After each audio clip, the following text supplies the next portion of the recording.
Hello my dear lucky friends, welcome to my channel. ఈరోజు మనం బయాలజీకి సంబంధించి కొన్ని ఇంపార్టెంట్ బిట్స్ చూద్దాం. గుండెను అధ్యయనం చేసే శాస్త్రం ఏది అంటే కార్డియాలజీ. ప్రపంచంలో వాల్వ్స్తో కూడిన ఆర్టిఫిషియల్ హార్ట్ను తయారు చేసింది ఎవరు అంటే విలియం కోల్ఫ్, నెదర్లాండ్కి చెందినటువంటి వ్యక్తి.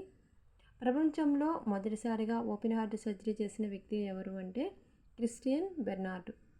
ఇతను దక్షిణాఫ్రికాకి చెందినటువంటి వ్యక్తి. ప్రపంచంలో మొదటిసారిగా గుండె మార్పిడి శస్త్రచికిత్స చేసిన వ్యక్తి ఎవరు అంటే క్రిస్టియన్ బెర్నార్డ్. ఇతను దక్షిణాఫ్రికాకి చెందినటువంటి వ్యక్తి. ఇది ఏ సంవత్సరంలో చేయడం జరిగింది అంటే 1967లో. భారతదేశంలో మొదటిసారిగా గుండె మార్పిడి శస్త్రచికిత్స చేసిన వ్యక్తి డాక్టర్ వేణుగోపాల్. 1984వ సంవత్సరంలో